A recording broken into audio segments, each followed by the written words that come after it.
Hello and welcome back to Pet Squares, a geek's guide to the Beach Boys. I'm your host, Adam Marsland, and here we are at part 5 of our 7-part exhaustive look at the Beach Boys' greatest achievement. That is, of course, the 1966 album Pet Sounds. And we're going to be looking at the second half of side 1, starting with Don't Talk, Put Your Head on My Shoulder. Let's start with the credits. On Hammond organ, we have Al DeLory, 12-string guitar, electric guitar, Billy Strange and Glenn Campbell, 6-string bass guitar, Carol Kay, upright bass, Lyle Ritz, ride cymbal, Hal Blaine keeping time on the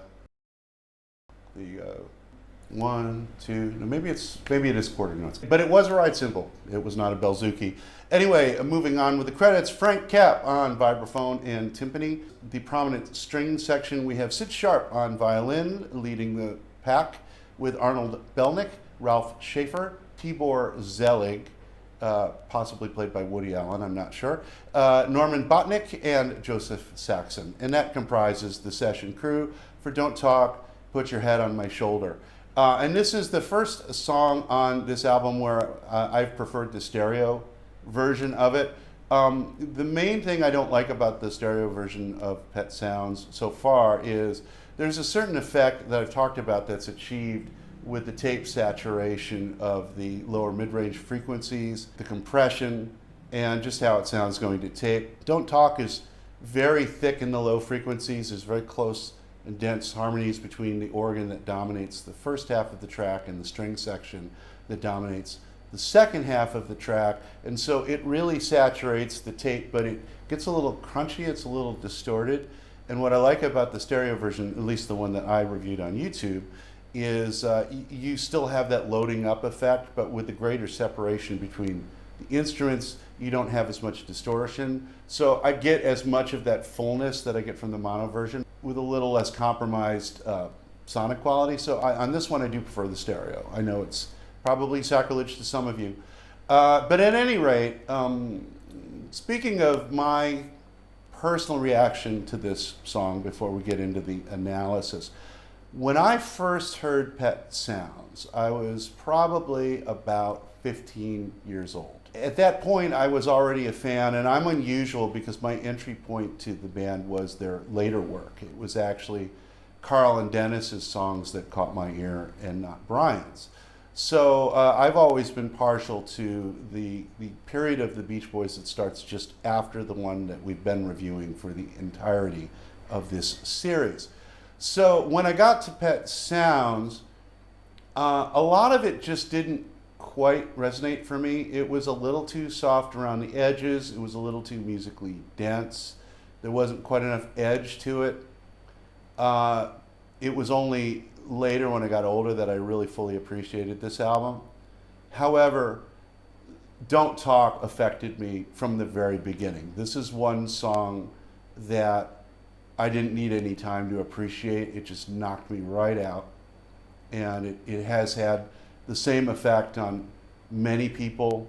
It was the song that won Bruce Johnston over and made him a zealous advocate for Pet Sounds. It was a song that knocked Brian Wilson's collaborator Tony Asher out and left him, quote, speechless, unquote. Speechless, unquote. That's an interesting juxtaposition. Elvis Costello has also spoken very highly of this song. It's my favorite song on this album. The interesting thing about Don't Talk is it is about a nonverbal experience. It's about intimacy and not ruining it with small talk. That's a very difficult concept to capture lyrically, and full kudos to Tony Asher for managing that. But more than that, Brian's ability to conjure up a mood that hits you on a subconscious level and amplifies what's being said in the song so much more by how he paints the picture with sound and the combinations of instruments. That ability has never been more on display than on this song. Its use of a string, I believe it is in sextet. It says, yes, it's 4 violins, a viola, and a cello. The use of a closed string arrangement was very unusual in rock and roll. There had been lots of strings in rock and roll, but they're usually doing blah, blah, blah, blah, blah, that kind of thing. This was a very slow, dense kind of thing. Eleanor Rigby happened around the same time, and so the Beatles were experimenting with strings, but that's a very different kind of string sound. That's a much more strident, movie soundtrack influenced thing. And, you know, Don't Talk, in a way, has a similar influence because the kind of spooky organ that comes in at the beginning and dominates the first half of the track does sound a little like a horror movie.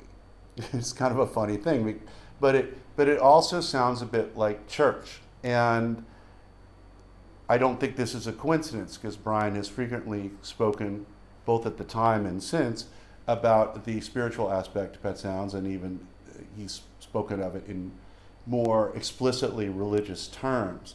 And there is something holy about a human interaction that is so intimate that you don't want to talk about it. You just want to feel it and experience it and let it wash over you. So it makes sense that you have sort of the hymnal quality of the organs that starts at the beginning of the song, and then the track gets taken over to the point where the organ is barely audible by this very densely harmonic string section that has such fragility and gentility to it. And then you have the very slow pulse of the ride cymbal, which I might add that was copied by Elton John in Someone Saved My Life Tonight, a song he has said is blatantly, is very Pet Sounds influenced. I talked about that in a prior episode, but that sort of quarter note, I think it's quarter notes, pulse on the ride cymbal is the same thing Nigel Olsson keeps going on Someone Saved My Life Tonight. But you have that, and then you have the heartbeat, the very deliberate heartbeat sound of the bass. So Brian coheres all these instrumental elements, as he does throughout this album, to create a subconscious and very profound emotional effect. And I think Don't Talk, Put Your Head on My Shoulder is pretty much the peak of that for this album. I mean, every track is strong in its own way, and you know, I could make an argument for God Only Knows, or Wouldn't It Be Nice, or I Just Wasn't Made for These Times, as being the peak of Brian in their own way. But in terms of the ability to make you feel something lyrical and vivid, just by combining sounds in a way that resonates. I think Don't Talk is Brian's peak on this album, and one of his peaks in his career. And you know, as we talk about this album, you know, he just goes from strength to strength to strength. If you think about the songs I just mentioned, you know, Caroline No, God Only Knows, Wouldn't It Be Nice, this song, I Just Wasn't Made for These Times. That's 5 songs right there. They're all peak Brian. Set aside what Pet Sounds represents as a sonic achievement, as a production achievement, as a vocal achievement, as a songwriting achievement. It's got some of Brian's most profound songwriting on it, and it's hard to get more profound than Don't Talk. So a little about the session information.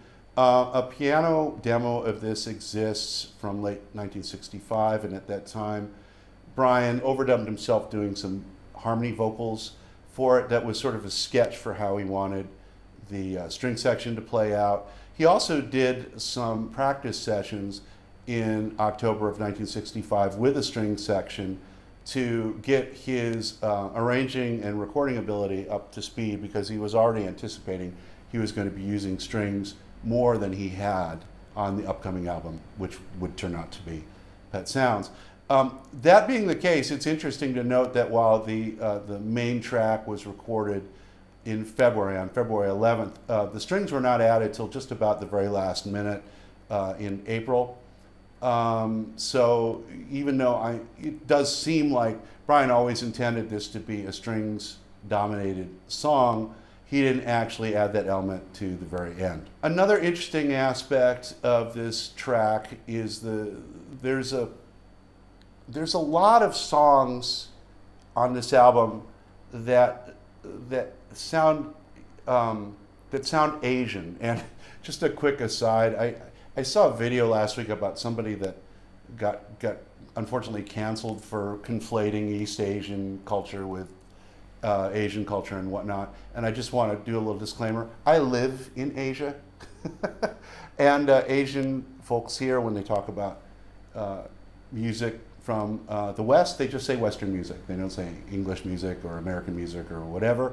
They're just talking about music with a certain vibe. And so I'm just going to say, sounds Asian because it's music with a certain vibe. And if I don't feel the need to further discern between them because it's a vague kind of a thing. And as I say, I live here, no one here cares. So anyway, it's you have sort of an Asian vibe to some of the instruments. And for a long time, I thought that Brian actually used Asian instruments like a koto. There's a part on the next song, I'm Waiting for the Day, that sounds like a Japanese koto. On this one, you have some guitar lines in the background that sound like an Asian instrument, but they're not. And it's interesting that Brian has an interest in that kind of vibe, and it does once again reflect the influence, subconscious or not, of the exotica trend that was prevalent in the 50s and early 60s, and bringing in the sounds of the tropics, quote unquote, and the Orient, quote unquote, as it was called at that time. So it seems some of that seeped in, and Brian wanted to make that international flavor part of his sonic palette of pet sounds. But it's interesting that he didn't use the actual instruments, and it may be that he didn't have access to them, or he didn't know a session player that could do them. But in this case, you have probably Billy Strange being the one to execute a guitar part that implies an Asian sort of sound, a different kind of instrument. But in addition to the sonic vibe and the achievement in sound that Don't Talk represents, it's also quite an extraordinary composition. And I took a bit of time to break down what was happening in the song with some help from some heavy hitters in the Beach Boys world. So without any further ado, let's go to a deep musical analysis of Don't Talk, Put Your Head on My Shoulder. So anyway, this is the first 2-camera shoot that I've ever attempted on this channel, but I'm going to be going over the entire chord sequence for Don't Talk, Put Your Head on My Shoulder. To work this song out, I did like a preliminary workup. Then I sent it to Darian Sahanaja from Brian Wilson's band, and he was kind enough to send me his charts, and I made some corrections, and then I went back and listened to a lot of different versions, and I made a few more corrections of my own. Between the various iterations of the song, what the organ plays, what the strings play, what's on the demo, what are on the unreleased vocals, there's a little room for interpretation on these chords, but basically we've all weighed in on this, and this is going to be pretty close to what's on the record. So here we go. So the song starts out on a minor 7, E flat minor 7, and then it goes to a regular E flat with an implied C in the bottom. But on the record, you actually hear the organ go, which is pretty cool. But basically what you've got is E flat minor 7, then going to an E flat minor implied 6 over the G flat to an F7. Then I guess you would call this a B6 flat 5. The E flat isn't on the record, but it is implied, and it's also on the unreleased backgrounds that Brian did, and it actually makes sense for the movement, which next goes to B flat 7, then back to an E flat minor 7 with the 7 in the bass, the D flat, and then a diminished chord, C diminished. And then something kind of wild happens on the record. Generally, the strings are just playing straight, B minor, G flat, then to a flat minor 7, with obviously the passing tone in the bass. But on the record, if you listen to the instrumental track, because it's like Brian can't let any chord just have 3 notes in it. So on the record, if you listen really carefully to the instrumental version, there's a dissonance on the organ, another chromatic sequence on the organ going. which gives it this weird horror movie feel and makes the chord as a whole be this. It's real subtle, it's buried in there, but it's crazy. The entire ambience of this track is created by the held tones of the organ mixing with the reverb, giving it a kind of a church feel, and then the closed voicings of the string section having that same kind of effect. You have these really thick harmonies kind of bumping up against each other and melding with the reverb. That's what gives the track its ethereal quality. So anyway, the whole sequence roughly is this.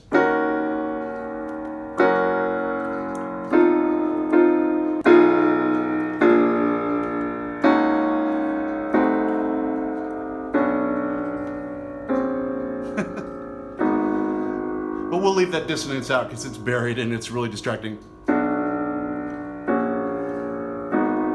So before I get into the chorus, you can see compositionally how this makes sense because Brian starts out with a minor 7, and then he goes to the relative major, which is the G flat chord. But like I said, Brian can't leave three notes alone, so he's adding the implied C. And then then he moves down a half step, but he's keeping 2 notes of the chord, and then he's moving the top 2 notes down a half step. Then shifting down to the B in the root, but if you look at the right hand, now the top and the bottom notes are going to shift down chromatically. The 2 in the middle are going to stay the same, right? We're consistently moving 2 notes chromatically, keeping 2 notes the same. And the next thing is going to be the B flat 7, and that's the same thing where the top 2 notes are going to stay the same and the bottom 2 are going to go down chromatically.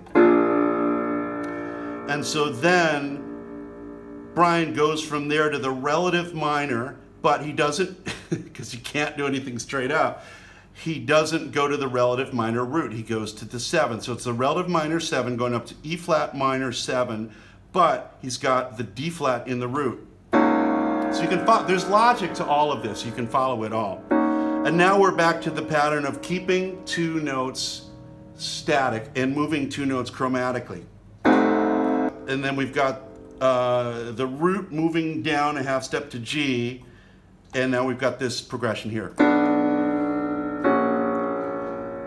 Since Brian isn't doing anything particularly crazy here, that may be why the organist winds up adding, either by mistake or more likely because Brian told him to do it, adding this dissonance that you can barely hear in the track, just to kind of keep the dissonant vibe going. So now we go to the chorus and this amazing 9 voicing, which I admit I didn't pick up the first time I pulled this from Darian. And this cluster of notes is what gives this track, that with the organ and the sound. Remember when I'm talking about how all these things work together to create an effect? So you've got the organ and later the strings, the reverb, and now this really tight cluster. So it's a D flat 9 chord. And then going to the relative minor of that, which is the A flat minor 7. And to be clear, the string section does not play the 7 from what I can tell, but the organ does. So the 7 kind of disappears as the organ disappears, but the basic sound of that chorus is this. Don't talk, put your head on my shoulder. But the voicing is more like this. Okay, and then it shifts down to the E, but the thing is, you've still got these 2 notes up here to make the E9. With the E9, you have the B minor triad forming the 9. So when he goes to the B minor, he's actually still using the same 3 notes that form the E9. See what I mean? And then he just uses the bass note to take us back into the home, well, sort of the home key, but what does he do? So now we got a G sharp with what? A 5 in the bass. one of Brian's favorite tricks for this, and he uses that to lead back into the E flat minor 7. So he's playing games with the relative minor and the major, which is the G flat major chord. So then he goes back through that whole sequence again, the strings come in, and now that gets us to the bridge, which is listen, listen, listen. So we're back to messing with that E flat minor 7. Then we have an A flat 7, dominant 7 with a 7 in the bass. Then he does something really interesting. Then he goes to the D flat, which again is a related chord. It is the 4 to this chord, but he puts the 5 in the bass. So another wild thing. And so he's following the bass note up. So the bass note's now going to go up chromatically one step to a diminished chord. And then he's going to go back down to the same root he just had, but changed the chord above it to an E dominant 7, which then shifts up a half step in the middle to form a diminished chord, and then G sharp major with, of course, a third in the bass because nothing can be straight up, then a B diminished chord, and then he goes to a very interestingly voiced, well, it's basically the same 9 chord that you have in the chorus, but we can voice it as a B6 over a D flat, which resolves to the D flat dominant 7. And what's kind of cool about this is you clearly hear what we call a sus chord, which is a very common thing in rock music, but it's very simplistic for Brian. It's unusual, almost unheard of, for Brian to actually use a sus chord by itself. So what he does is he does this wild voicing to get that sus in there without having to simplify the chord.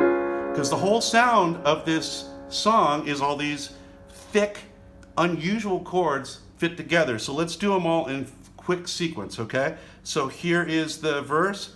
I can hear so much in your sighs. And if you follow the brute, even though it's unorthodox, that all makes sense.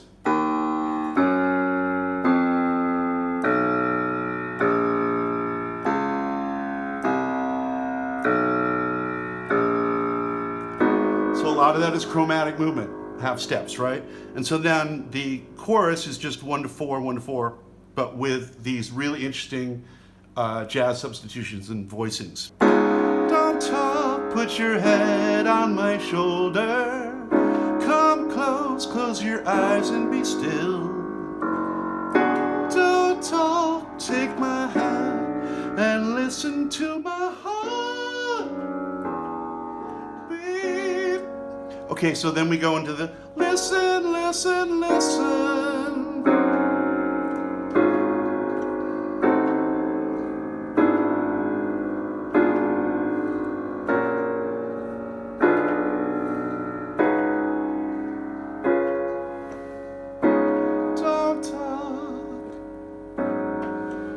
That's the wrong voicing, but I liked it anyway. I did my little thing there. But anyway, that's Don't Talk, Put Your Head on My Shoulder. That's a crazy, crazy bunch of chords, but it all works together so beautifully and creates basically a sound that had never been heard before. But see how all these unorthodox sounding chords, they make logical sense moving against each other and against the melody. But you put those voicings and those interesting bass roots in the bass that sounds like a heartbeat quite deliberately.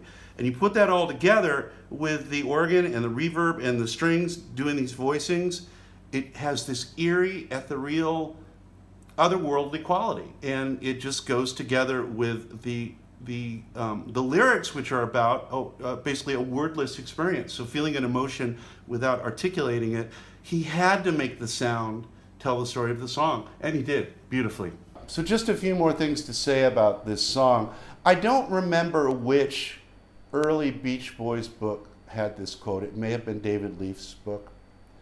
But someone in the 70s wrote about this song, quote, "This shy teenager isn't about to ask, did you come?" And I'm not trying to cheapen this song by bringing sexuality into the conversation, because I have always heard this and envisioned this quite visually this way. This song to me really has a strong sense of physical intimacy being initiated for the first time, and a young couple experiencing that for the first time. That's really what it feels like to me. That's really what the lyrics imply to me. Even, the physicality of the people in the song. Brian is saying, "Don't talk, put your head on my shoulder." But we've also got "Close Your Eyes and Be Still," which was appropriated later by Eric Carmen in one of his more randy Beach Boys influenced songs. There's a lot of implications of the physical proximity of the singer to the person he's talking to, and that something very profound just happened to them, and they're in the afterglow of that. And I really think that doesn't cheapen the song at all. I think it makes it more beautiful. I mean, the first experience between not just a couple, but teenagers having the first sexual experience is a pretty intense and deep thing to experience. So that quote, "This shy teenager isn't about to ask, 'Did you come?" in a funny way, that gets at the heart of this song in a way that a lot of the more flowery prose that's been written about it doesn't. There's such vulnerability to it, and there's such intensity to the feeling that it can't be expressed verbally. And there's also a strong desire to not ruin the moment with too much information. So I really feel like the sexuality element that's implied in the song, it's not something that we should shy away from in analyzing the song, or sort of thinking about how it affects us, because that's a pretty powerful thing, and the song's pretty powerful, and there's nothing wrong with that. There's also nothing wrong with not wanting to think about it that way, but I think, to me, the strong sense of implied physical intimacy and not wanting to ruin that with a different kind of interaction between the couple, that's a huge part of what makes the whole package of "Don't Talk, Put Your Head on My Shoulder" be so powerful.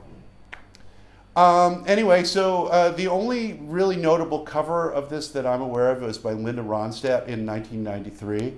I just want to add in passing that I've performed at one time or another just about every song on Pet Sounds, and I did record my own version of "Don't Talk," and I did it in sort of a "Love You" style, which is actually not as sacrilegious as it sounds. It came out pretty well. And those of you that are patrons of the show, you should have gotten a download of the AMCB Party sort of official bootleg album that came out some years ago. If you're interested in hearing that, you can find it among those tracks.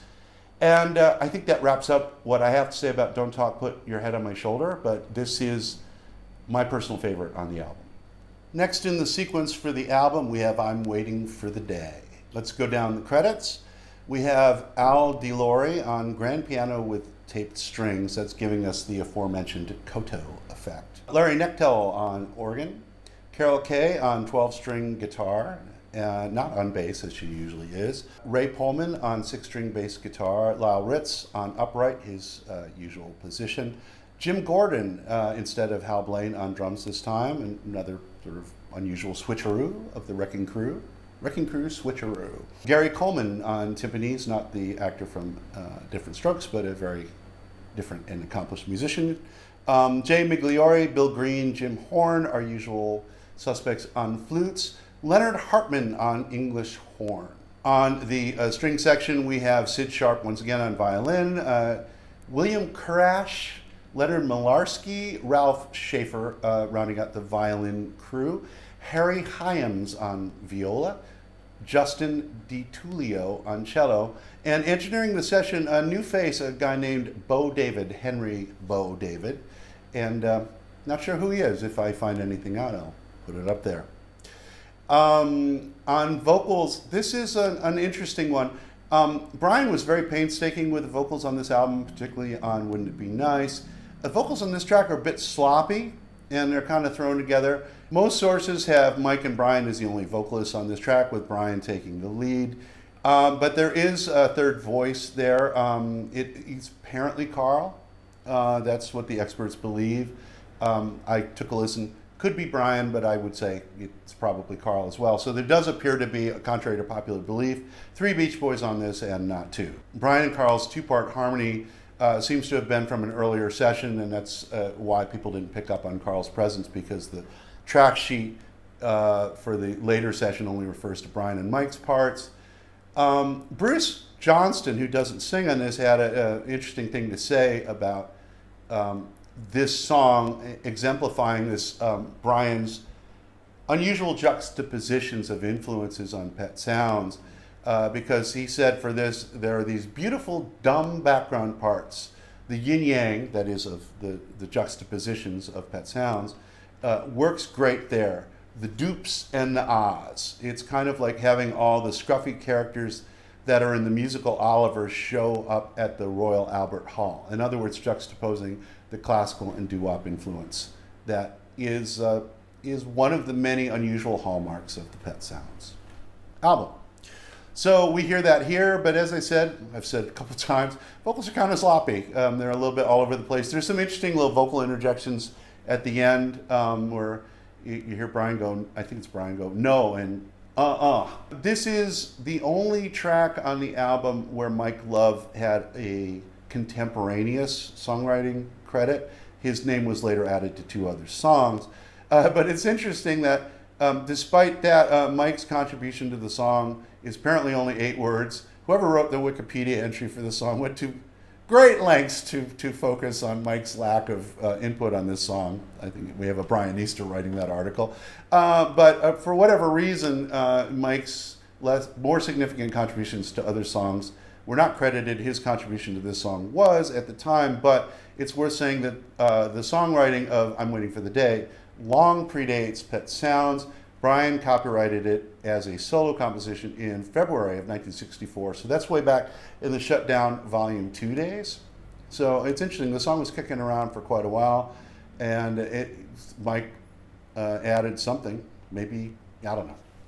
Don't know what he did, but he added some words. So Mike originally was also tapped to sing this song. And Mike has, while he's very proud of Pet Sounds, one of his complaints about this album is that his voice wasn't featured as much.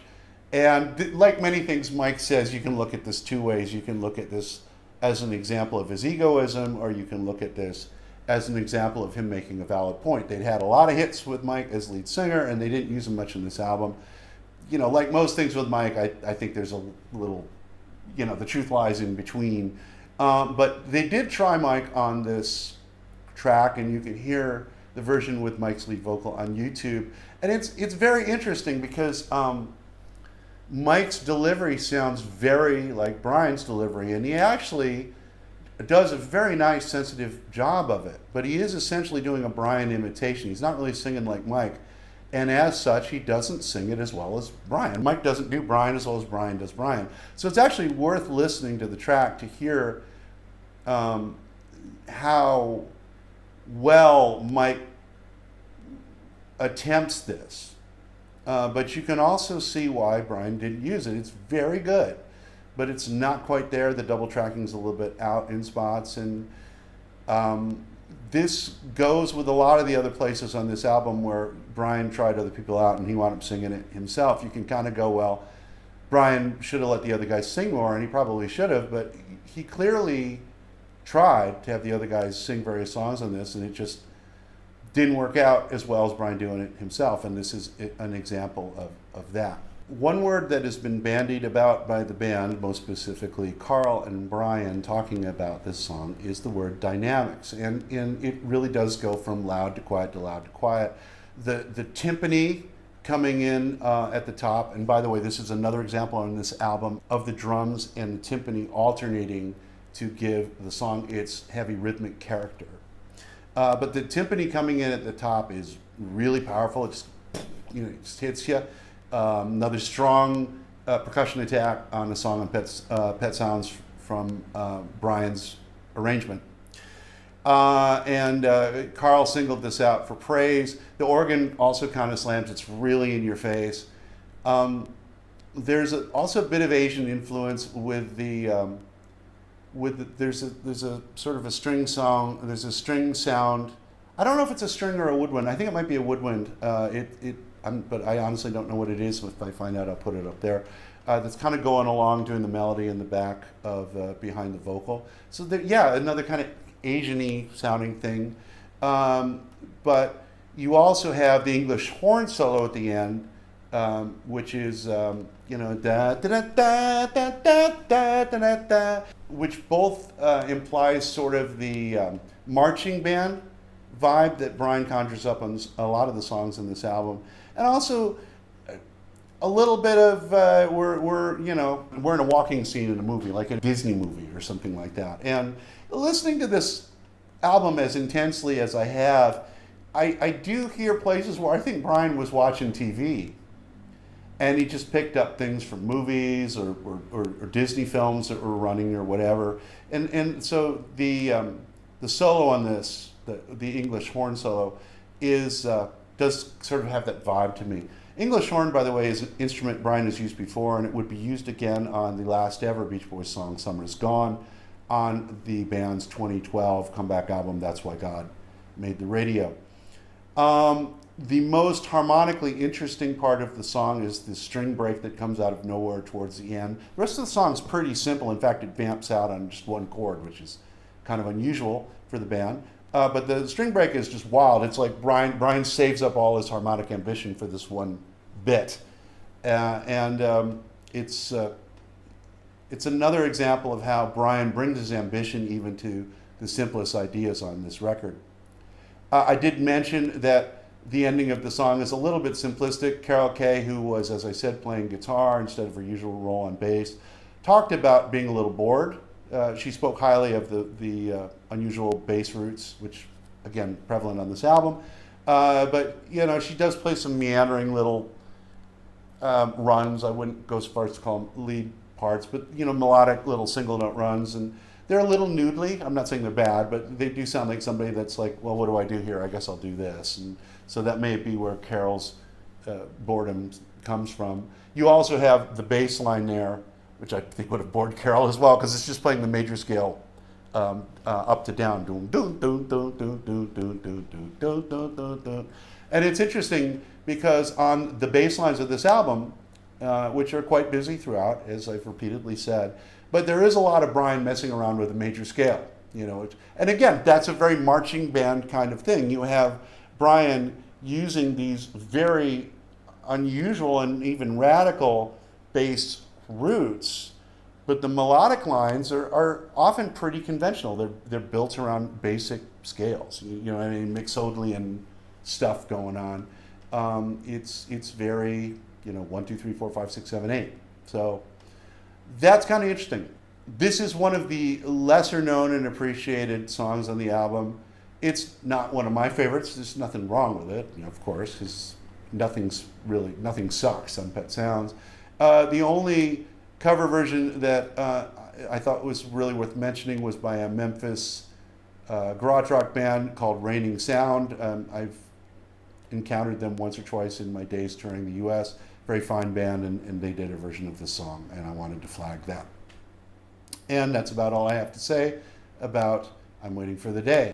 Let's Go Away for a While is the first of two instrumentals on Pet Sounds. And before I go any further on this track, I want to call back to something I said in one of the introductory episodes, that for many years when Pet Sounds was a little bit of a lost album and it was very critically respected, but it was viewed as being just shy of a classic, like almost a classic. One of the reasons it didn't get the full 5 stars from many critics was the two instrumentals being viewed as filler. And this is sort of a carryover of a certain kind of generational bias that existed among rock critics in the 70s and 80s, and sort of a reaction, I think, against instrumental music, it being sort of elevator music. There was a great comment on YouTube when I was reviewing this. Someone said, "This is the greatest elevator music of all time," which it is. And I think it's a reflection of how far we've come in terms of how we listen to music and how we've adjusted our biases. How ridiculous this seems now, because this is a magnificent track. It is one of the most perfectly realized Beach Boys recordings of all time. Brian said as much in interviews back then, and if you listen to it, it's just great. You know, everything's just you have so many instruments working in tandem, arranged very tastefully and thoughtfully. Everything occupies a certain place in the sonic spectrum. Nothing fights. As Brian said back in the day, it is the most satisfying piece of music I've ever made. And he discussed it being influenced by Beethoven. I'm not enough of a classic music guy to say whether that makes sense or not, but I will say this is just a great track, and one I appreciate much more as I am older and have less restricted musical tastes. So, who were the instruments that made this wonderful track? Well, they were Al DeLore on piano, Barney Kessel on acoustic guitar, Al Casey on 12-string electric slide guitar, playing with a beer bottle apparently, according to Brian. Carol Kay back on bass, Lyle Ritz in his usual position on upright bass, Julius Wechter on vibraphone and timpani, Hal Blaine on drums and temple block, Roy Caton trumpet, Steve Douglas and Plas Johnson on tenor sax, Jay Migliore taking the baritone sax, Jim Horn moving over to bass sax, and the string section, once again we have an overdub string section, oboe, Jules Jacob, Sid Sharp once again heading up the violin pack along with Arnold Belnick, James Getzoff, William Karash, Leonard Milarski, Jerome Reisler, that's a lot of strings on here, Ralph Schaefer, Tibor Zelig once again, violas, Joseph Di Fiore, Harry Hyams, cellos, Joseph Saxon, and Justin Tullio once again. That is a lot of strings. That's counting the oboe, 1, 2, 3, 4, 5, 6, 7, 8, 9, 10, 11, 12, 13. Yes, I know oboe is not a string instrument, but it was part of the orchestral overdub. So there were 13 guys doing that overdub. And it's one criticism you could levy at this track, though, that I think would be valid, is there are no Beach Boys on this Beach Boys track. I don't think this is the first time this has happened, but it's one of very, very few. Usually there's at least one guy in the band somewhere, but in this, even though Brian wrote it, there ain't no Beach Boys on it. This was originally called The Old Man and the Baby, and that probably dates back from the time when Brian was looking at this return to childhood concept. Although it's interesting that that title seems to have carried over into January 1966, by which point we would think Brian would have abandoned that idea, but who knows? For a long time it was believed that Tony Asher wrote lyrics for it. It says on Wikipedia that there was a session scheduled for the vocals to be cut, but Capitol demanded it be used for a mixdown instead. I checked with the source of that quote, which is Andrew Doe, who with John Tobler did a very fine book called Complete Guide to the Beach Boys, which came out in the 90s and was updated in 2004. This is the source for this. Andrew Doe has said that, according to Tony Asher, this is incorrect. He never wrote lyrics for this song, so that part of Wikipedia is inaccurate. Just toss it in the garbage. That's why I'm here. There was, though, a subtitle of the song called Let's Go Away for a While and Then We'll Have World Peace. And then we'll have world peace was a catchphrase that was adopted by Brian. During the recording of the Pet Sounds album, it was an inside joke based on a 50s comedy album called How to Speak Hip. And so this line from that album became ingrained in Brian's mind, as things tend to do. And Brian would find ways to insert this concept into the sessions. And so at one point this was called Let's Go Away for a While, and then we'll have world peace. But at any rate, on this one, I actually prefer the stereo version over the mono.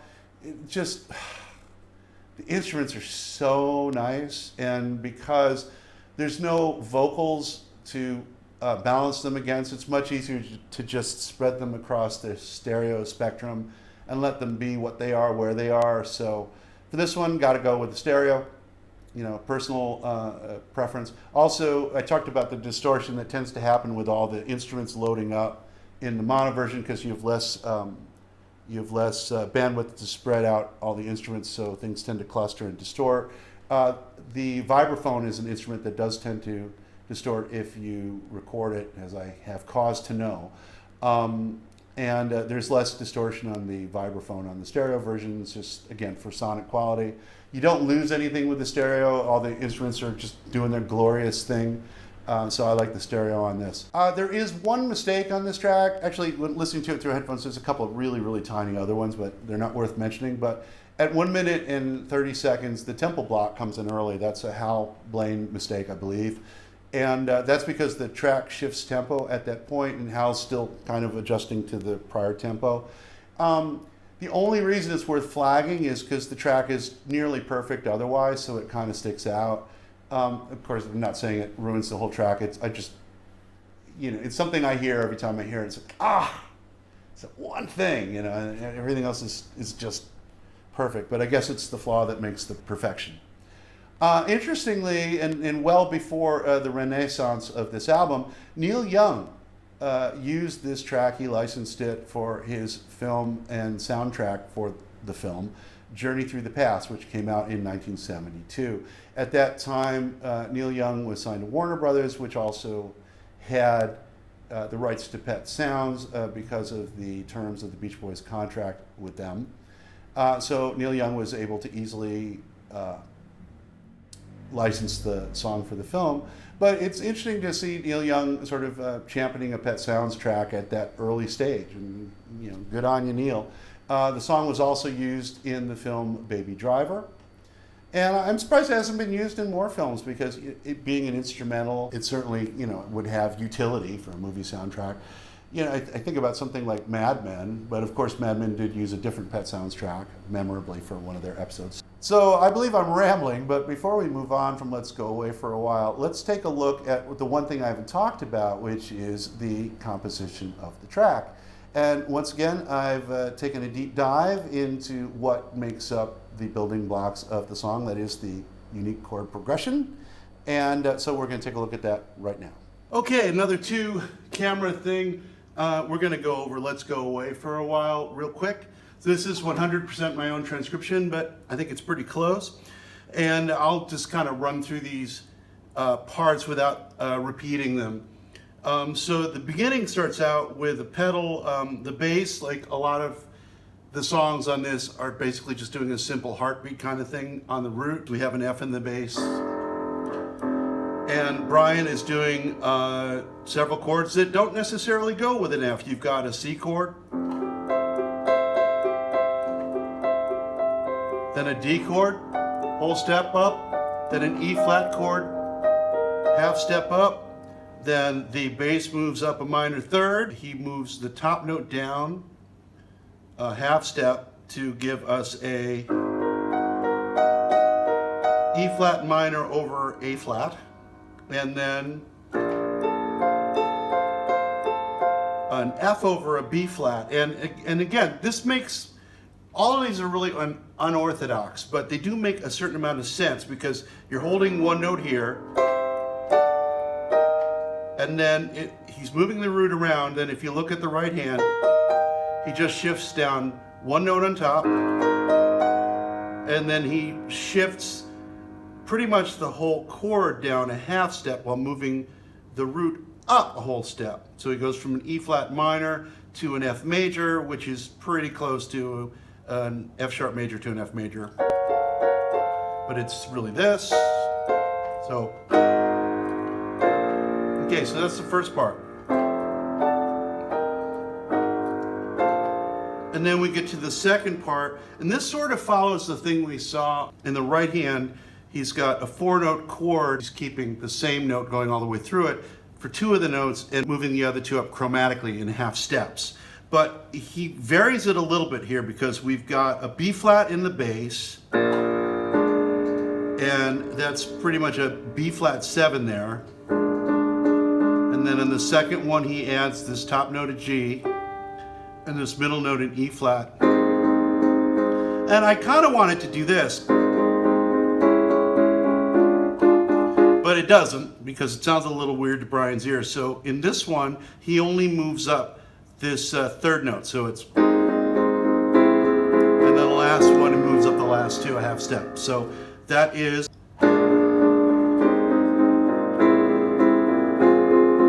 So it's a little bit of a twist on that. We're gonna keep a couple of notes the same all the way through and move the other ones up in a half step. Then in the bass, he moves to the relative from the 1 to the 4, so the B flat to the E flat.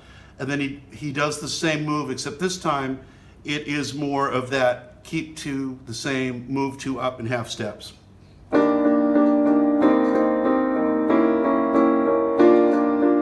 So again, middle two notes are moving up chromatically,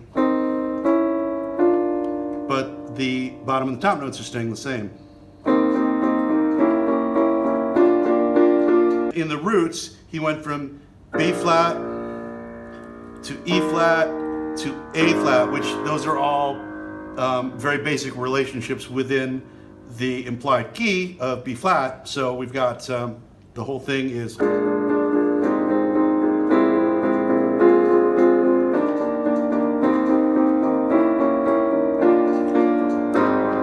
And then it goes through the whole thing again, and then the second time has this connection to the second half, which is this. And that whole thing is basically to get him from the home key, the implied key of B flat, to his new key, which is going to be D. So he's basically just doing a straight chromatic thing. Again, chromatic being moving up in half steps. Because he's going from this,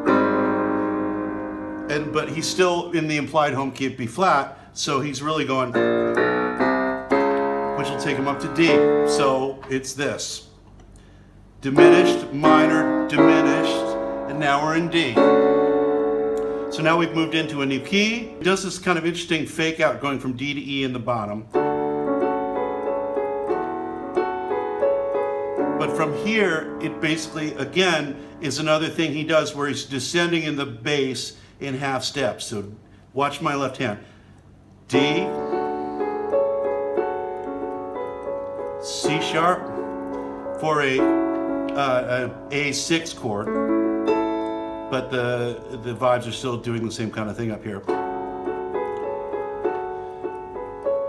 And then going to the C, then he does this thing where he goes between an F and a D7.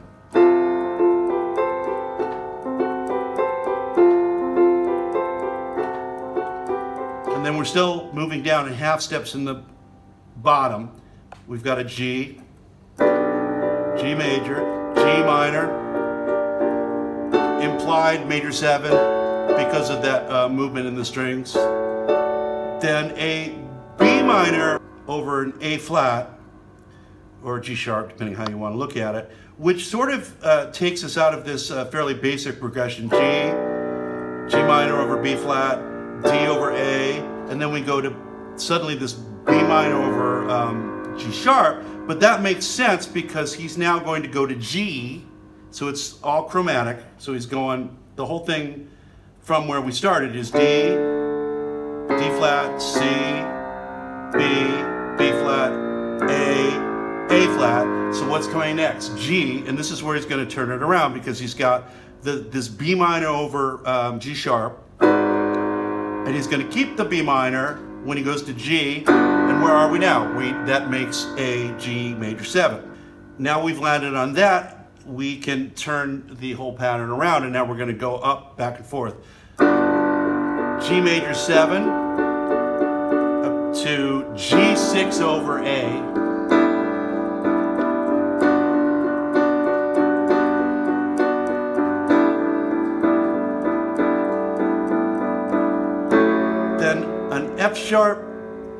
F sharp minor 7, or an A6, depending on how you want to look at it. And then a move to D in the bass, So make it a D major 7, which sets us up to go back to the relative, the G major 7.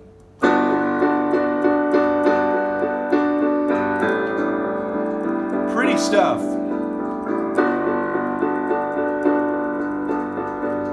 So now I'm going to run through the whole song real quick, and we'll skip all the repetitions just so you get all of it. So starting at the top, the first part.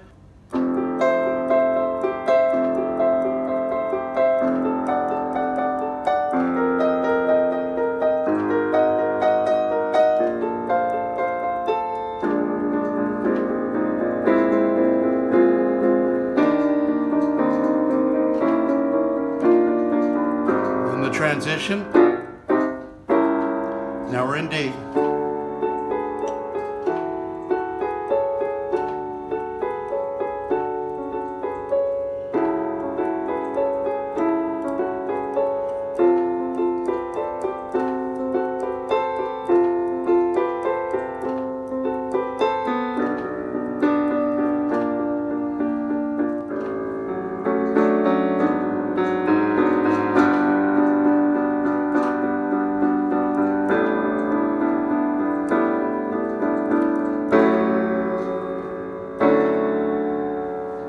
Pretty slick. And that should wrap up our discussion of a very fine track and a very underrated track on Pet Sounds. Let's go away for a while. And that brings us to the last track we're going to talk about today, and a very key track. It is Sloop John B. I did not realize until researching for the show what a phenomenon this song was as a hit for the Beach Boys. It was, of course, a very big hit in the US, going to number 3. And setting up what should have been a very successful run for the Pet Sounds album, as it was released prior to the album coming out on March 21st, 1966. March 1966 being a very fine month indeed, in my opinion. It also went to number 2 in the UK. What I didn't realize is this was one of the Beach Boys' very largest worldwide hits. Massive hit. Number 2 in Canada, number 1 in Austria, Germany, Netherlands, New Zealand, Norway, South Africa, Sweden, many of those countries, multiple weeks. Massive, massive hit. And one we might not have if it was not for the persistence of band member Al Jardine, who persuaded Brian to record it. We'll talk about that at some length. But first, let's get into the basic track, which was the first recorded for the album back in July of 1965. We have on the distinctive electric lead guitar 12-string line, Billy Strange running point with Jerry Cole adding the low arpeggios. Al Casey on acoustic guitar, Carol Kay on 6-string electric bass, Lyle Ritz upright bass, Al DeLore grand piano, Frank Capp glockenspiel, Hal Blaine drums, Steve Douglas on the tapping percussion, long thought to be a temple block, but now nobody seems to know what it is. Thing goes click, click, click, click, click. Steve Douglas doing the click, click thing, plus tambourine probably. This has been credited to some anonymous person named Tony on the Wikipedia, but I guess it is now believed to be Steve Douglas. Jay Migliore and Jim Horn on flutes, Jack Nimitz on baritone sax. Billy Strange famously overdubbed the guitar arpeggios, and the harmony played a third above, which really made the track come alive. In December 1965, long after the original session, and actually on the same day that the vocals were recorded, this is something Brian credits for really making the track take off. You can't argue with him. I mean, the flow of it is really, really amazing. And actually, before we get into the provenance of Sloop John B, the long and torturous road it took to being a Beach Boys hit, and the road it took afterwards, we might as well take this moment to do a quick musical analysis of the intro and tell a story about a very special session I did with Jerry Cole, who was the original guitar player on the bottom half of the guitar attack, when we were working on the soundtrack for a movie that's about to come out called Makaha with some other members of the Wrecking Crew. And so I'll tell you that story right now. So, Sloop John B, and by the way, I apologize if I'm all sweaty. It's like 100 degrees here in Cambodia, and I'm having trouble keeping the guitar in tune. But anyway, you've got this figure, which is an arpeggio, again, the articulating each note of a chord, and it's basically doing A flat sus to an A flat. And this is interesting because Brian didn't really like sus chords. They're too simplistic for him, and this is a sus, which is resolves to a regular major chord. But the sus chord was very key to the folk boom, which is what Sloop John B was designed to tie into, right? That whole 4 3 2 3, that sound was very key to the folk boom. So Brian very cleverly figured out a way he could make a sus thing happen that made him happy, which is this more keyboard sounding arpeggiated figure. So anyway, and then he gets a secondary figure to interlock with it.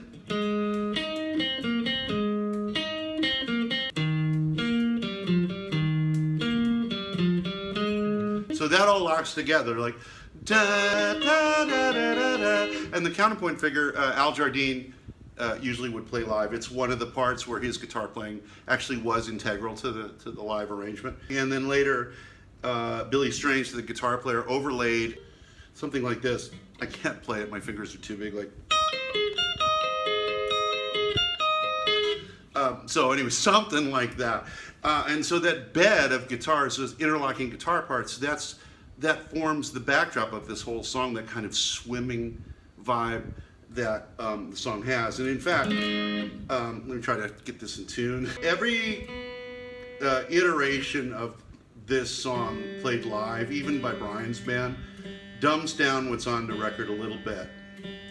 And part of that is one of the turnarounds. It's not consistent what's being played. It's nothing quite like listening to somebody tune live, is there? So what's on the record, the whole figure is like this. And you think it's just like that rotating through the chords. No.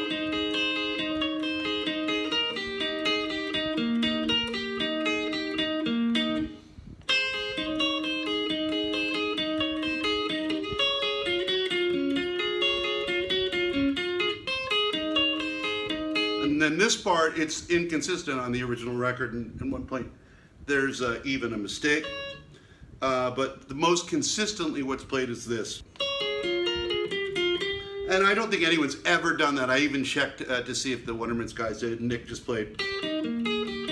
Which is logical, because even on the record, it's really hard to get back to that. And you can hear the guitar player, I think it was Billy Strange again, kind of screwing up a couple times. So the figure is always dumbed down a bit from what's on Pet Sounds for live. It's always usually some variation of.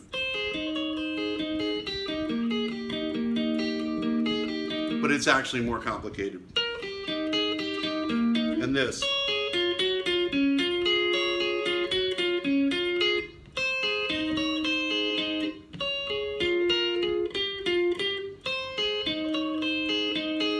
On the record, even on the record, they don't really execute it right. And there's so many guitars, nobody cares. I'll tell a quick story about my experience doing this song. One of the greatest experiences of my life was I was brought in by a guy named Sean Bryant to do a session for a movie called Makaha, and I think it's coming out pretty soon, finally. This is about 12 years ago when this actually happened. And he was friends with some of the Wrecking Crew guys, and he brought me in because, you know, my skill set in knowing the Beach Boys stuff, and also Nelson Bragg from Brian's band came in, but we were in the studio with Hal Blaine, Don Randy, and Jerry Cole, which was, you know, a pretty big deal for me. And I was kind of terrified because, you know, I didn't have a lot of experience with that kind of playing. In fact, I'd never really read a proper chart before. Actually, Don Randy showed me how to read a chart, and then I felt like an idiot because it was so simple. But then it was really efficient the way he showed me, because he wanted me to help him redo the charts that were there. So it was very much in the wheelhouse of, I'm a professional musician, here's the guy I'm working with, this is the quickest way to get what I need out of him, that he did with me. And in 30 seconds or so, I was helping him do the charts, which is also a pretty amazing experience for me, both learning and also contributing to what those guys were doing. But since Jerry Cole was on the session, and he's 50 times the guitar player I am, I had learned all of the backing parts. So, you know, I figured he was going to be doing this. So I had learned this part. So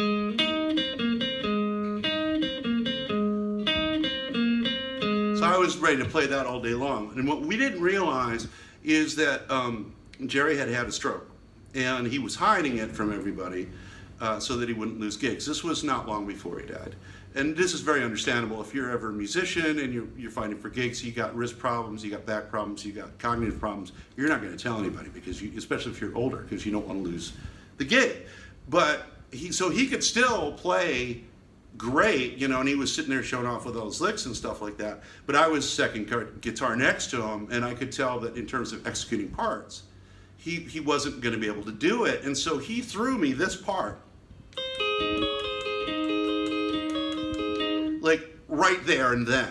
And I hadn't practiced it. And this is a murderous part. It sounds real simple, and if you play it with your fingers, it is. But that's not the sound is the pick. And you got to do this weird upstroke, downstroke thing to play this part, right?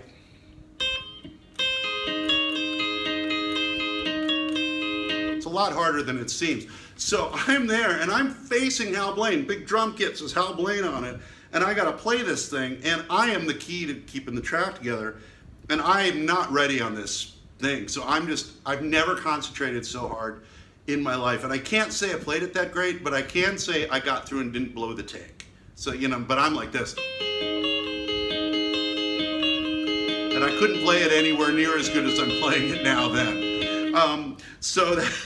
But it's funny because I learned something about concentration levels in this session, because I realized the level of concentration I had to get to not freak out about the situation and execute the part that I wasn't really ready on, and not be intimidated by having Hal Blaine right in front of me when I'm trying to do it.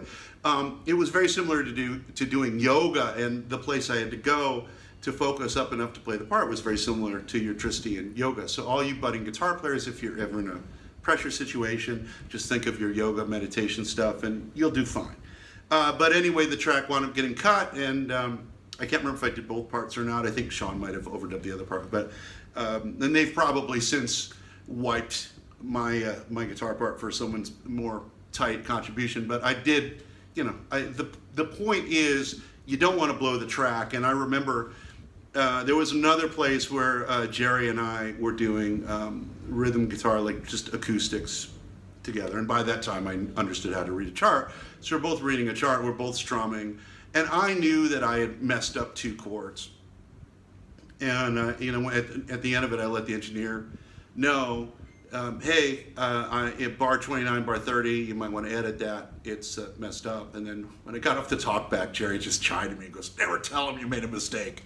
I'm like, oh, okay. And I thought about that when I was listening to the track for Sloop John B and hearing a couple of mistakes on the Wrecking Crew track. And again, I don't blame them, because this stuff is hard. Even if you're Tommy Tedesco, even if you're Billy Strange, it's still out of your wheelhouse. It's still stuff you're not used to playing. Even this kind of thing.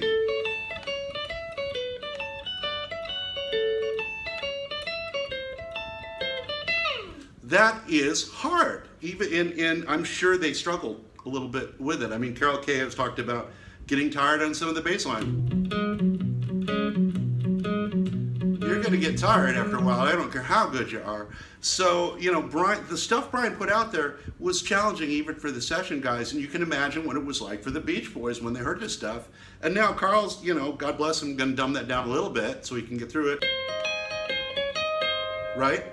But he had to, because they got to go on stage in 2 weeks and do this, and so it had to be a daunting thing for them. And the position it put them in set them up partly for some of the bad things that happened to them in '67, because more and more they were having to execute what the Wrecking Crew guys did. And not only were they not as good musicians as the Wrecking Crew, and you only had one really, really good musician there playing the instrument he's used to, which is Carl. Bruce is a great musician, but he's not playing keyboards, right? But there's only 4 of them playing. 5 if you count Mike with his woo-woo machine. And they're having to compete with, the Wrecking Crew had like 20 guys in there, right? Or 15 or 10 or whatever. It's not a fair fight. Not only are those guys way better players, but there's way more of them. So these poor guys got to go up there and do these really challenging harmonies, which they did beautifully, but then execute these proto-prog guitar parts and bass parts and stuff. So when it came to '67 and things were turning more towards Hendrix and more technically adept playing, and the band as king, you got to do all your own stuff, the Beach Boys were at a severe disadvantage. So just an addendum to the story about the amazing Wrecking Crew session for the soundtrack to Makaha, there is word recently from Nelson Bragg that this session is finally going to be released, and I'm very excited to hear what they've done with it. So look forward to that, and I'll be talking a little bit more about some of my other experiences performing this song when we get to the end of the discussion of this track. Billy Strange's contribution came later, and what all stories of Billy's participation of this track agree on is Billy's addition of the arpeggios was something of a spontaneous thing. Either Brian called him out of the blue or actually dragged Billy, not out of a session, but he was on his way out of a session to his car, and Brian dragged him back in to do this part. So whichever story is true, Billy Strange probably had no inkling he was going to contribute such an iconic part to Brian's session, and he wasn't planning to do the session at all that day, but he did it, and we're all happy that he did. So Sloop John B goes back a rather long way. It's an old folk tune, Al Jardine being the band's resident folkie, and a big fan of the Kingston Trio, so he was always looking for a way to bring the band into that kind of thing. And Al was able to sit down with Brian and convince him to record the track. Al did so by transposing the song to piano and adding a relative minor to what was a basic 3-chord song to create enough melodic interest to catch Brian's ear. And it's interesting that, and I talked about this in one of the prior episodes, even though Al thought Brian was pretty disinterested and actually said he wasn't really that interested in folk music when Al brought the song to him, Brian apparently within a very short period of time, perhaps as little as 24 hours, brought back the arrangement and this magnificent track, minus of course some of the guitar arpeggios which were added later. At this point in history, July 1965, the folk rock boom was in full force in the US and in England. So Al's desire to do a song that gets in on that whole trend was pretty savvy, and Brian probably should buy Al a nice big chocolate cake for doing so, because, as I said, it was a massive hit, and it was basically the Beach Boys' only real answer to the folk rock music other than the Beach Boys Party album, which was almost satire on folk rock. And it's interesting how the folk rock boom was really about 12-string guitars and strumming acoustic guitars and more of an earthy approach. And while Sloop John B is driven by 12-string guitars, they're not very jangly. They're kind of got a smooth ripple effect. And this is much more John Philip Sousa, that is traditional Americana of marching band variety, once again, than what was the prevailing trend at the time, which is something a little more towards the Appalachian tradition of folk music. So it's interesting, Brian made a folk rock song, but he was sort of having none of it, in terms of what was going on around him. He was his own version of folk, which was sounds that he liked, which again tended more towards the marching band and this big, lush sound. So Brian was going to do folk rock his way, and it's interesting because there are interviews, I don't remember if they were at the time, but where Brian talked about, if he was making the Beatles records, he would probably do more elaborate arrangements, and probably would have over-arranged them or over-produced them by the standards of how we think those bands should sound at the time. So Brian was definitely like I ain't doing your folk rock, I'm doing my folk rock, and it's going to be Sousa. It's not going to be, it's not going to be Hank Williams or somebody like that. But he certainly picked a song with a very long pedigree. Sloop John B, the tortuous history of it, starts in Nassau, Bahamas. It was a West Indian folk song, apparently from what I can tell, based on an actual wreck that was already a wreck by the 1920s when the song was first discussed by Carl Sandburg. Its first actual appearance was in 1916 in an issue of Harper's Magazine. Carl Sandburg, the famous poet, as I said, adapted it in the 20s. Music archivist Alan Lomax, and along with Mary Elizabeth Barnacle, further adapted it. The modern day, quote unquote, folk adaptation starts with the Weavers, who recorded it in 1950, with their, I believe, bass singer Lee Hayes being the arranger of that. Then we get to the Kingston Trio's version, which I think came out in 1958. That was the version that Al Jardine was hooked on, and that caused him to bring it to Brian. Now, there's quite a long history with this song. Usually I would talk about cover versions of the song at the end of the discussion, but I think it's kind of interesting here as we talk about the history of Sloop John B, because there were a lot of covers of the song prior to the Beach Boys' 1966 hit version. Besides the ones I just mentioned, Johnny Cash did a very interesting version in '59, I think. And then there were actually two hit versions of it. One by Jimmy Rogers, not the old country singer Jimmy Rogers, but a later pop singer who did a song called Honeycomb that Brian was a bit obsessed with, and actually did a fairly recent cover version of for the Long Promised Road soundtrack. Jimmy Rogers had a #1 Canadian hit with it in 1960. And in the same year, Lonnie Donegan, who was a seminal figure in the skiffle movement, which begat the Beatles, had a #5 hit with it in the UK. Jimmy Rogers' version was called Wreck of the John B. Lonnie Donegan's version was called I Want to Go Home, parentheses, Wreck of the John B. And the Lonnie Donegan version is very different from the Beach Boys version and all the other versions. All of these have lyrical changes of some sort, including the Beach Boys version.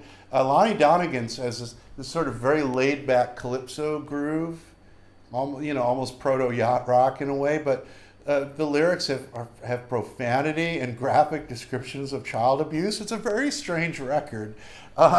So you already have two foreign hit versions of it prior to the Beach Boys. Dick Dale also did two different versions of it, one on his seminal Surfer's Choice album. I don't know when the second one was done, but it's cooler to me. It's got a cool garage organ on it, but one of Dick Dale's infrequent vocal outings, and he does actually a great job singing it. But very interestingly, Barry McGuire of Eve of Destruction fame did a version of Sloop John B almost exactly at the same time as the Beach Boys cut their track. In fact, July 12th is the date of the original tracking session for Sloop John B with Hal Blaine. And between July 12th and July 15th is when Barry McGuire cut Eve of Destruction, also with Hal Blaine. And on that same album, Barry McGuire does a kind of grungy garage version of it, which is credited to the P.F. Sloan, I think is it Jeff Barry? I can't remember the first name of the guy, but P.F. Sloan's songwriting partner. I apologize to all you musicologists. And also the engineer and producer Bones Howe and Barry McGuire. They credited themselves, and that'll be relevant later. So they did this kind of grungy garage rock version, which otherwise was very close to the Beach Boys version. It's the closest in terms of the lyrics, although I think they reverse, if I remember right, they reverse the verses. So instead of my grandfather and me, we come on Sloop John B, instead of we come on Sloop John B, the grandfather and me. But it's very interesting that this happened almost exactly the same time that the Beach Boys were cutting it, and with at least one common participant in the sessions.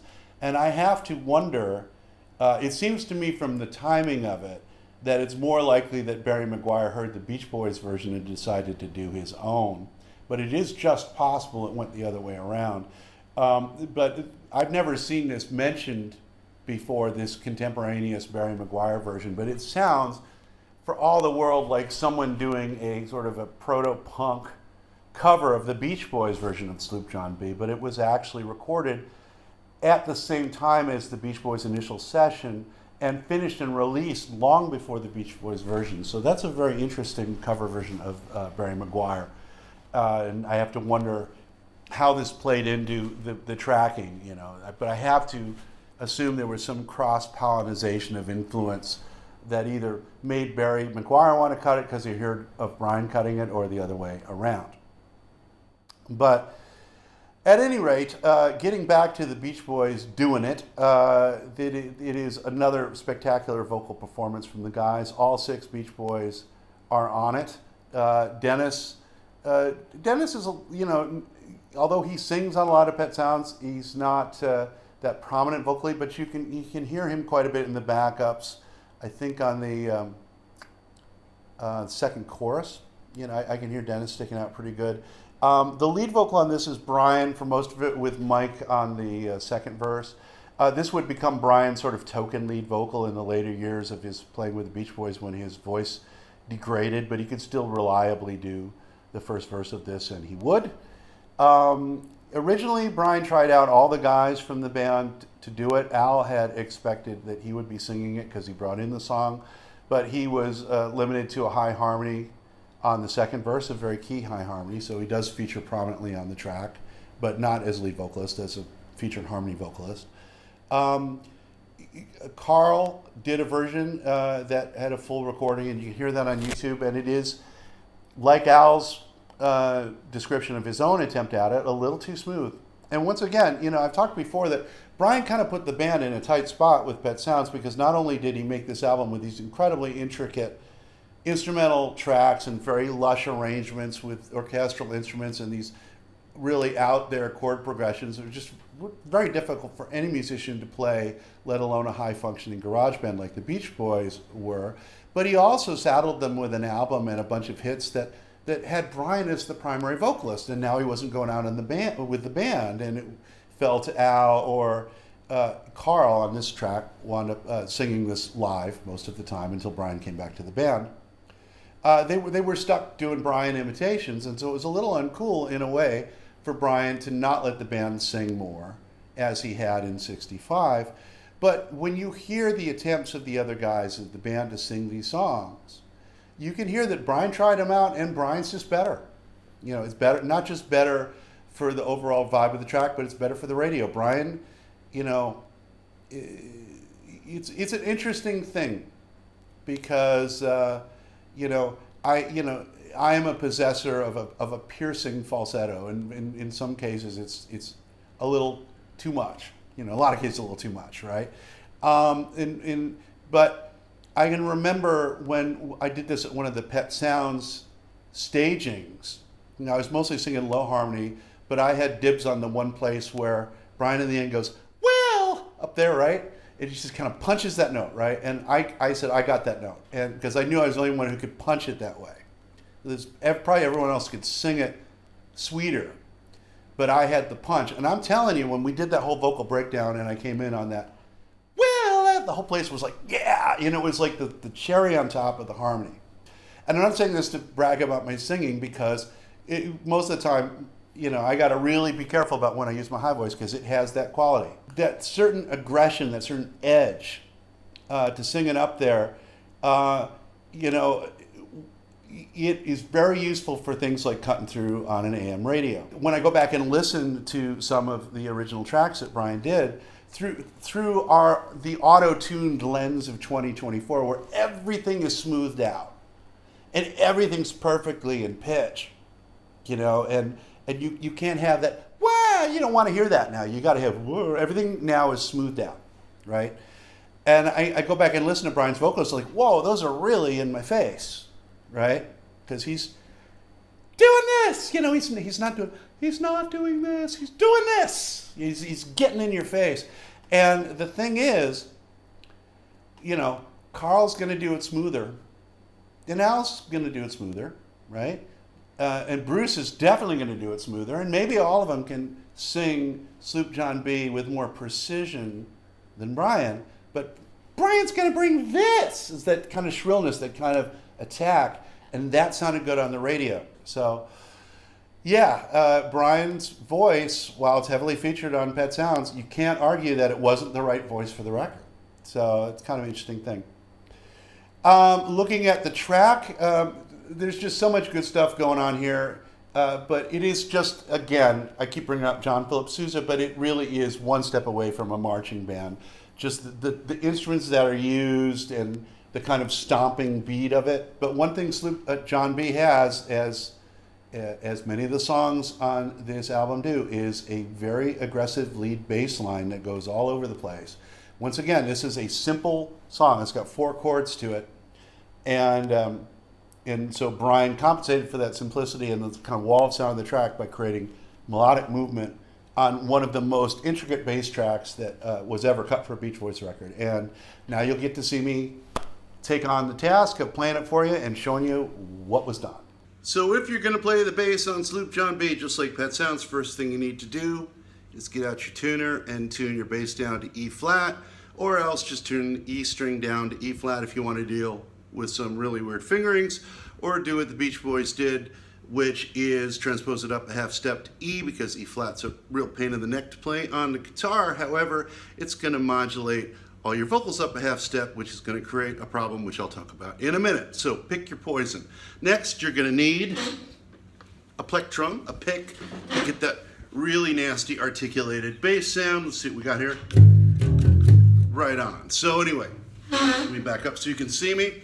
So we start with the da-da-da-da-da-da. We come on the Sloop John B, and right away, when the bass comes in, we've got a very aggressive lead bass line.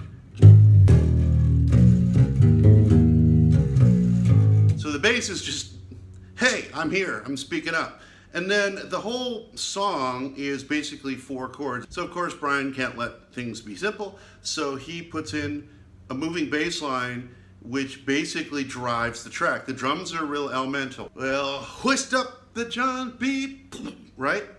So, and the guitars and the instruments behind it are either playing rhythm or doing that arpeggiated figure, the da-na-na-na-na-na-na-na. So the bass is kind of moving it along, and he's giving it kind of a seaman shanty kind of a feel. This is the bass line. We come on the Sloop John B, my grandfather and me. I feel so broke up, I wanna go home. Then we get to the breakdown, and then we get a really wild lead bass part. And again, we talk about Brian with a 5 in the bass. He sticks it right in there. The root is down here, and Brian very aggressively announces there's a 5 here. Bom, bom. And he's doing kind of an arpeggio figure, which we saw on Wouldn't It Be Nice. But what's interesting is he barely acknowledges the tonic, the root of the chord, because the root's right here. So it's like 5, 5, 2, 1, and there's the root. Da, da, 2, 1, 5, 6, and he holds on the 6, right? Because here's the root, but we don't even care. So, and then he's got this crazy little Chris Squire lead part. It's nearly the same as the intro, but a little bit different.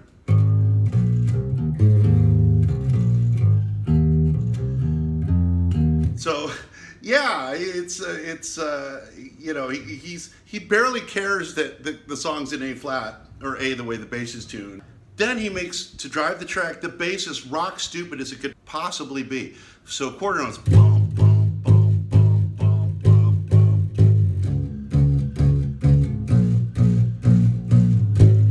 Then he just holds that note, doesn't even go to the 5, the implied 5. And then it's 8 notes. And it's kind of funny how complicated this bass line is, because at the end, it's almost Metallica, right? It's just this, blah, blah, blah, blah, blah, blah, blah. And it's staccato. Notice the way I'm playing it, you can't go. That's not gonna work. Blah, blah, blah, blah. So the bass is pretty brutal. And I can remember one time I was playing Brian in a tribute band, and the way the tribute bands work is because a lot of times you get, I don't know if I explained this before, but in the tribute band world, which includes a lot of the people that played with the Beach Boys, which is one of the reasons I've inherited all this knowledge, is you basically, unless there's a reason not to, you basically take whatever part is associated with your character. So if you're Brian, you're going to take all the top parts. And so I remember there's one place on this record where the backup harmonies go up to an E5, which is right at the top of my range. I don't know if the neighbors will let me hit it. No, I'm not going to go for it. But anyway, it's really high, right? So when you transpose this up a half step, it goes to an F5, which is basically the highest note I can personally hit. And so you're hitting this, and you're playing this part underneath it.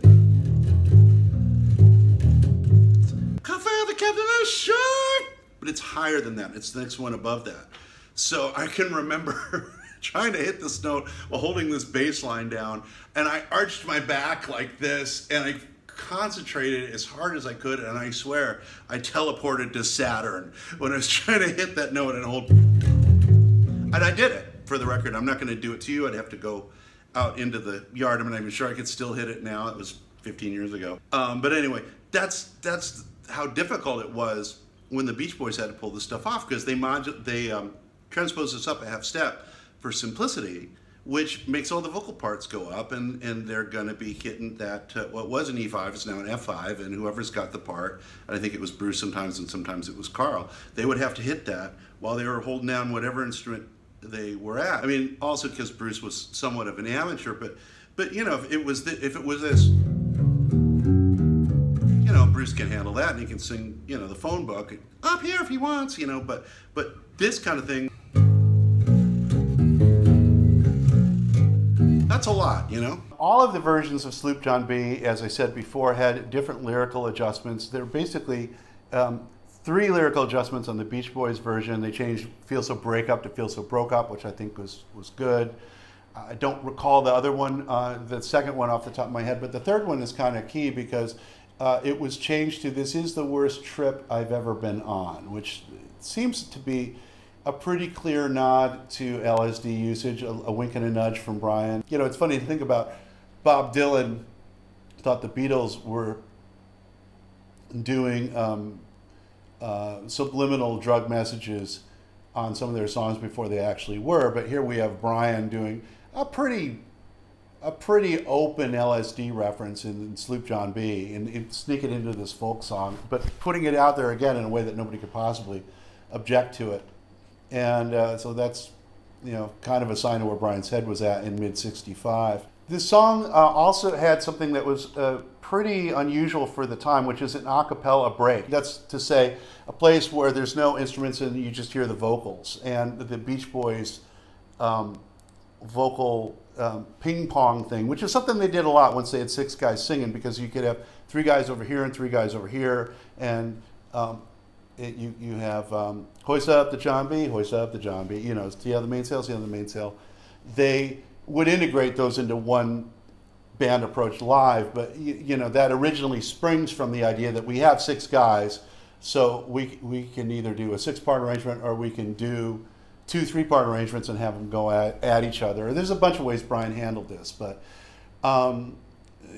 he made the decision to mute the instruments that originally played through that section, and featured the band doing the Home, Let Me Go Home, Why Don't They Let Me Go Home, and the Well, that I talked about earlier. So that was, Beach Boys had done a cappella before quite a few times, and why not, because they sang great. But for a hit single, it was kind of unusual, and certainly made the track stand out. And, you know, kind of a defensible decision also, because you can hear with this, it's a magnificent arrangement, and Carl in particular has gushed about how great it was. But I think all of the guys in the band, getting them on board with Pet Sounds, I think Sloop John B's undeniable artistry and commercial success played a great role in getting the band to cooperate with what Brian did, because it was a huge hit, and it was obviously a spectacular arrangement. But there is a sort of sense, if I could be mildly critical of the track, and not really critical, but just offer a different perspective of it. Brian's not a big fan of simplicity, and he's not a big fan of folk music. And you could argue the song is over-arranged. Like, Brian is trying very hard to get past the fact that this is just a 3-chord song, and not very interesting in probably his estimation. So besides the minor second, I think, that Al added to the arrangement, you have Brian throwing everything but the kitchen sink at the arrangement, and this big marching band oompa thing happening. You got the lead bass line going all over the place. You got this huge vocal thing going on, and we're going to feature the vocals here. Just boom, boom, boom, keeps hitting you with this and that. And this period, it wasn't really in Brian's wheelhouse to just go, well, it's a 3-chord song and it's just going to be like this.